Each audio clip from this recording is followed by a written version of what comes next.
Es la tarde del 20 de julio de 2007 y los teléfonos no paran de sonar en la redacción del Jueves, la revista satírica que sale los miércoles. Al principio es solo ruido. Luego, una frase se repite de mesa en mesa. Un juez de la Audiencia Nacional ha ordenado el secuestro de su último número.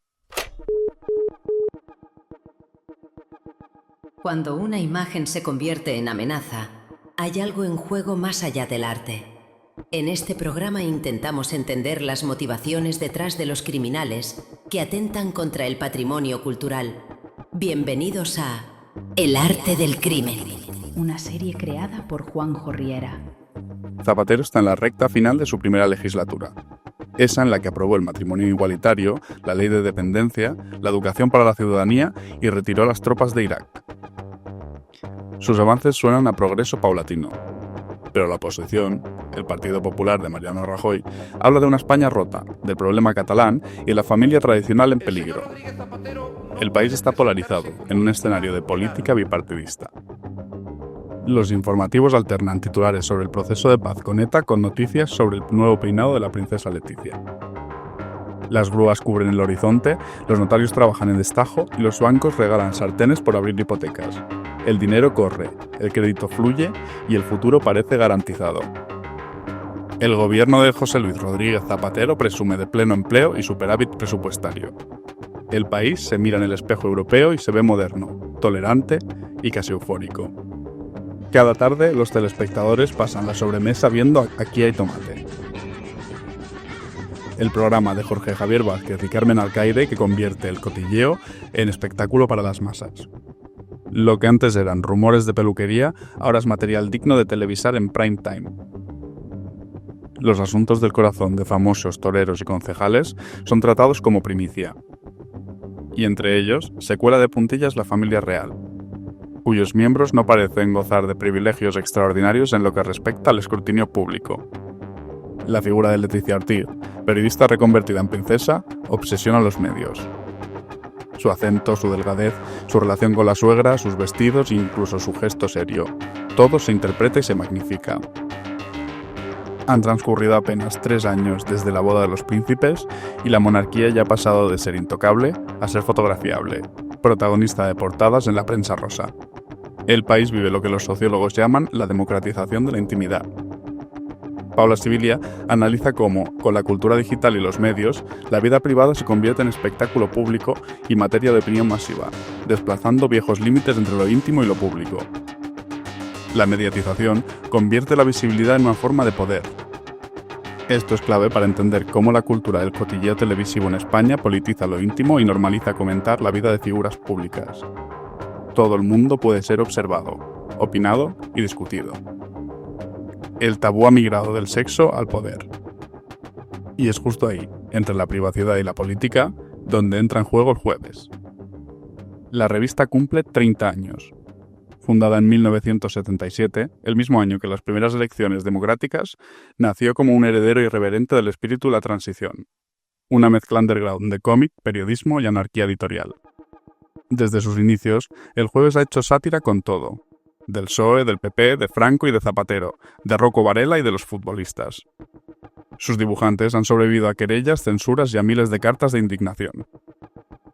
Sus oficinas de la calle Entensa en Barcelona son un caos controlado de viñetas, colillas de cigarrillo y sarcasmo.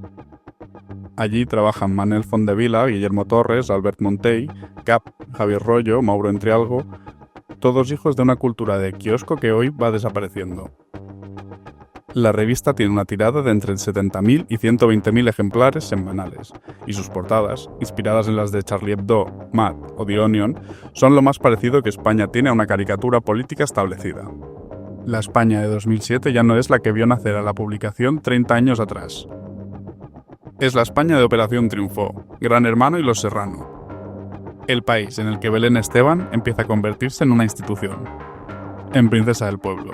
Es la España del MP3, del Messenger, la primera década del boom de Internet. YouTube tiene apenas 2 años, Facebook acaba de abrirse al público y Twitter ni siquiera ha llegado a España. Pero volvamos al Jueves.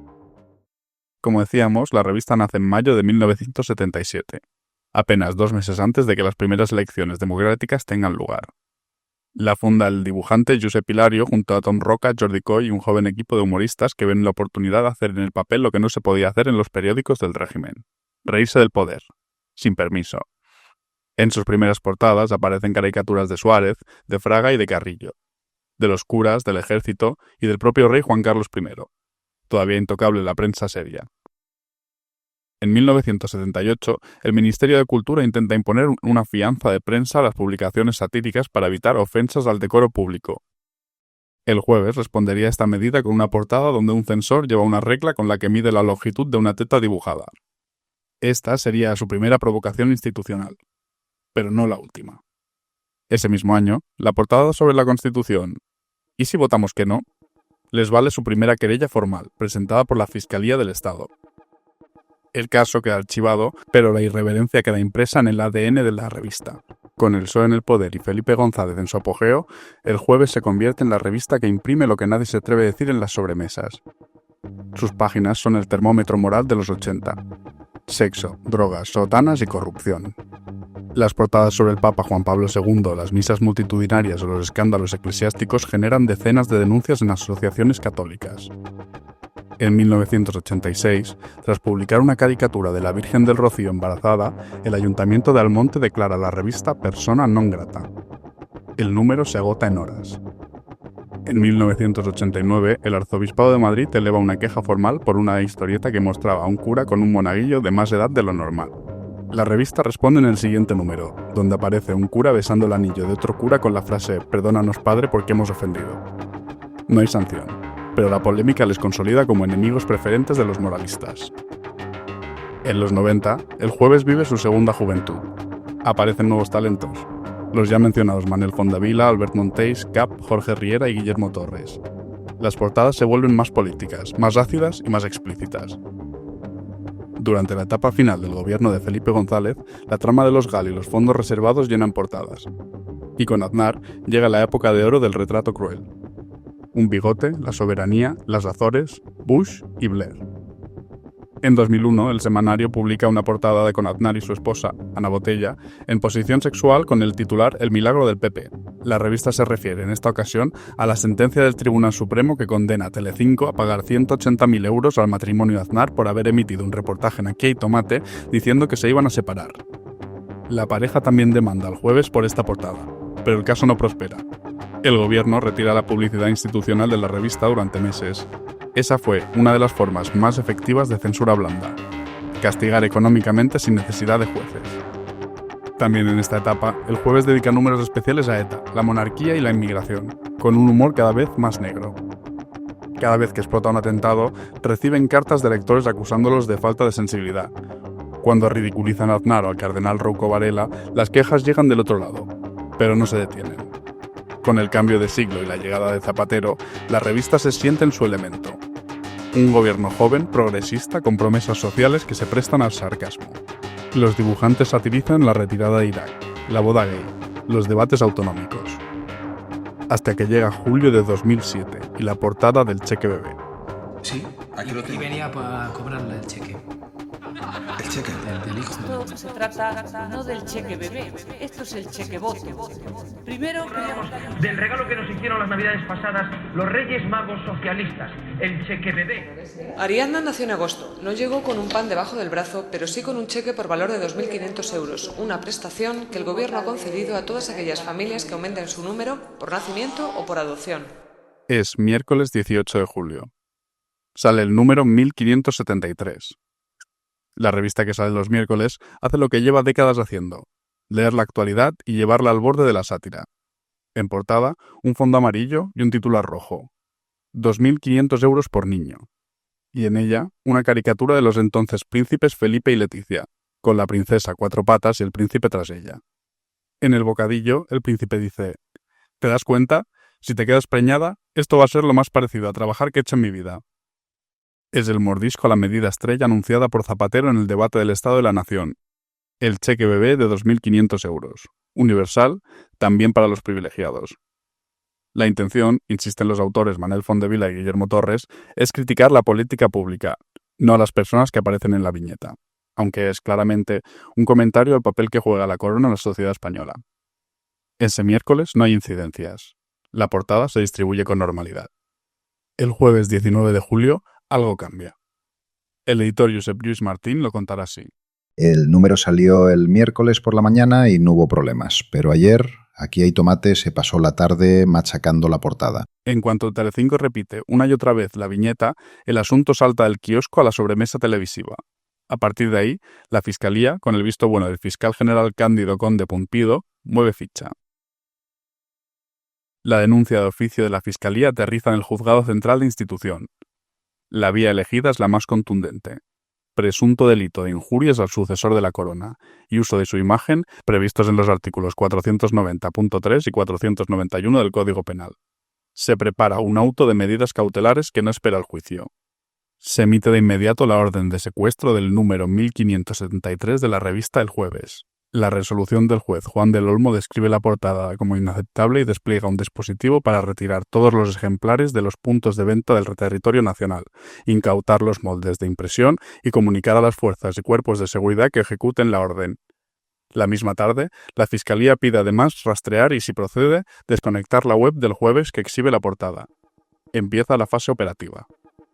Pero antes de contaros cómo fue, me gustaría que echáramos un ojo a la trayectoria del juez encargado de dictar la sentencia. El juez Juan del Olmo, nacido en Murcia en 1960, fue titular del Juzgado Central de Institución número 6 de la Audiencia Nacional y alcanzó gran notoriedad por instruir el sumario de los atentados del 11M. Dirigió la investigación y dictó autos clave como el procesamiento de 29 acusados en 2006, dentro de una macrocausa con más de un centenar de imputados. Antes, en 2003, ordenó el cierre cautelar de Euskaldunón Egunkaria y la detención de sus responsables, al considerar vínculos con ETA. Años después, la Audiencia Nacional absolvió a los acusados y criticó que se cerrara el único diario en euskera sin habilitación legal expresa. La prensa lo describe como reservado, reacio al foco mediático y alérgico a tratar con periodistas. Retratos de la época subrayan que huía de fotografías y declaraciones, y que su estilo de trabajo era minucioso, de autos extensos. Era un juez de perfil técnico. Entre sus pares de profesión se le tiene por un hombre trabajador, discreto y muy formalista, un hombre pegado a su expediente. Tras años en Madrid, vuelve a la judicatura en Murcia, donde ejerció de presidente de la Audiencia Provincial. Ahora sí, empieza la fase ejecutiva del secuestro del número 1573 del Jueves. Dos agentes se presentan en la sede de la revista. Llegan con el auto impreso y una diligencia de ejecución. Buenas tardes, venimos a notificar una orden judicial y a recoger los ejemplares que tenga aquí. La dirección muestra la portada colgada en pared, como en cada cierre, y entrega la caja con los ejemplares que quedan en la oficina, alrededor de un centenar. Identifican a los responsables de publicación y toman nota de los autores de la portada. La revista insiste. Es una sátira sobre una medida pública, no un ataque personal. Los agentes levantan acta de entrega, precintan la caja y se marchan. Mientras tanto, otra pata del operativo acude a talleres y centros de impresión señalados en el auto, Pinto en Madrid y Molins de Rey en Barcelona. La orden es incautar los moldes de impresión y cualquier excedente en el almacén. El objetivo no son solo las impresiones que ya están en kiosco, sino que además se evita que el número se reimprima o se redistribuya desde stock. Se afirma acta de incautación con los responsables de planta y se sella el material. Entonces empiezan las visitas a mostradores. En varias provincias, agentes se presentan en kioscos con el oficio judicial. En Sevilla, por ejemplo, agentes de la Policía Nacional recorren expendedurías la noche del sábado 21 para retirar ejemplares del número secuestrado. El operativo se prolonga durante horas. No todos son capaces de encontrar las revistas que buscan. El efecto Streisand ha corrido como la pólvora y muchos números ya han volado.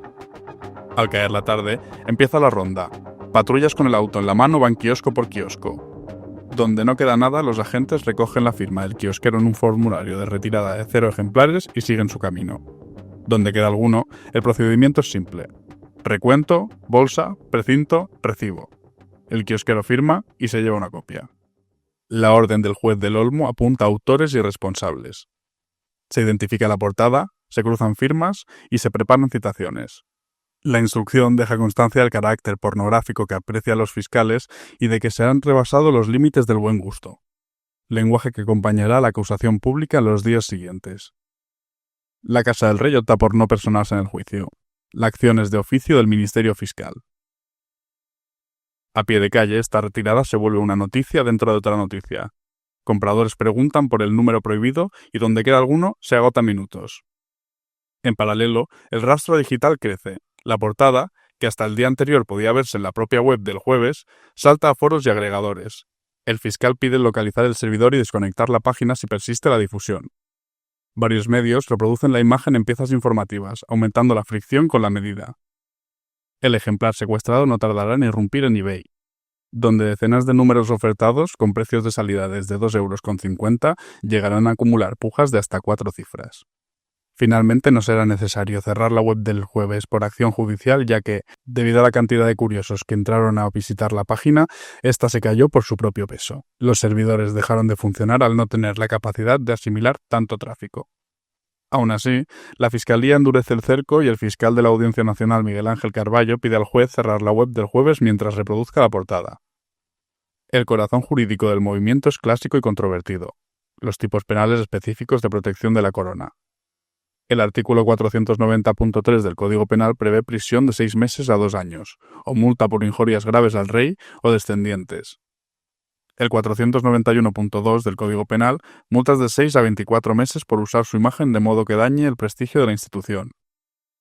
Del Olmo no discute si hay sátira. Concluye que la escena y el texto cruzan el umbral de la injuria y además lesionan el prestigio de la corona. De ahí la medida excepcional: secuestrar la edición para evitar la persistencia de los efectos del delito.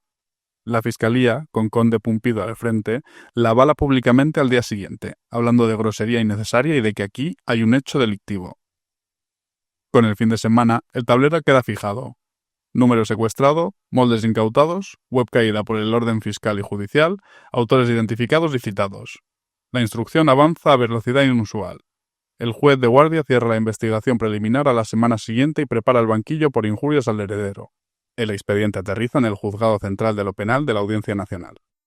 Tras el auto de secuestro y la instrucción inicial, Juan del Olmo remite causa y pide a la Fiscalía concretar acusación. Se abre paso al enjuiciamiento por injurias al sucesor de la corona y uso de la imagen en menoscabo del prestigio de la institución. La Fiscalía eleva solicitud formal de multas y al principio se habla de 6.000 € a cada autor. Una cantidad que parece simbólica, como un tirón de orejas que sirva de precedente. Nos vamos al 31 de agosto de 2007. Ha pasado un mes escaso de la publicación de la portada y su consecuente secuestro, y la Audiencia Nacional anuncia que se sentará en el banquillo a Manel Fondevila y Guillermo Torres por la portada. Se les exige fianza y se cursan citaciones. En paralelo, ambos autores dejan clara su posición de forma pública. Llegarán al juicio con la conciencia tranquila y defendiendo que su objetivo era criticar una política pública y no ofender a personas. Esa frase, que se volverá titular, la repite Fondevila a los micros minutos antes de entrar en sala. El 13 de noviembre de 2007, en San Fernando de Henares, en la sede de la Audiencia Nacional, el magistrado José María Vázquez Onrubia celebra la vista y adelanta el fallo al terminar. Declara a los viñetistas culpables de un delito de injurias al príncipe y les aplica una multa de 3.000 € a cada uno. 10 meses con una cuota de 20 € al día. La resolución subraya que dibujo y texto son objetivamente injuriosos. Es la mitad de lo que se pedía en Fiscalía, que había escalado su petición hasta los 6.000 por autor. El razonamiento del juez Onrubia distingue entre la sátira política admisible y el descrédito personal de la institución cuando afecta al heredero. A su juicio, la portada traspasa el umbral de la injuria que el legislador tipificó de forma específica para la corona. La sentencia fija así el estándar jurídico de la época. La libertad de expresión no ampara ese formato concreto de representación de los príncipes. Para la Fiscalía, que había llevado el impulso del caso desde el primer día, el veredicto confirma su tesis y aun con la rebaja económica deja un aviso a navegantes. En sala, el Ministerio Público había defendido que la difusión masiva y el tirón comercial tras el secuestro agravaban el daño. De ahí su petición de multa mayor, aunque el juez no lo comparte. La defensa de Manel Fondevila y Guillermo Torres anuncia al instante recurso. Más tarde acudirán al Tribunal Constitucional alegando que se castigó discurso satírico amparado por el artículo 20 de la Constitución española. El Tribunal Constitucional no admitirá a trámite el amparo. Esta resolución sí que se hará esperar hasta enero de 2009, con lo que las multas quedarán firmes. Tras la vista, Fondevila y Torres reiteran ante prensa que no creen haber hecho nada malo y seguirán practicando sátira sobre la actualidad, incluidos los símbolos del Estado. El Jueves, como no podía ser de otra forma, encaja el golpe con otra dosis de humor. A los 4 días del secuestro, reaparece con una jugada típicamente suya. Rectificamos. Esta es la portada que queríamos publicar. En este replanteamiento de la portada problemática, Felipe ahora es una abeja risueña que sobrevuela una flor con la cara de Leticia. Es el número 1574 de la revista y funciona como contragolpe satírico y explicación pública. La web, que había sido cerrada cautelarmente, vuelve a estar accesible con esa primera plana alternativa, y junto a ella enlazan el auto del secuestro que explica todo lo ocurrido. Lejos de amedrentarse y callar, la revista anuncia un especial secuestro para el número siguiente. Este especial secuestro llega la semana siguiente con otra portada. Esta vez, una rueda de reconocimiento en comisaría con un maltratador, un etarra y un yihadista junto a un monigote del jueves con la placa 1573, el número secuestrado. La comunidad de humoristas gráficos reacciona en masa. El Roto resume la situación con una frase que se haría viral. La portada le parece un espanto, pero el secuestro un atentado contra la libertad de expresión. Forges, por su lado, lo califica de incomprensible y recuerda que hay problemas más graves que perseguir que un chiste.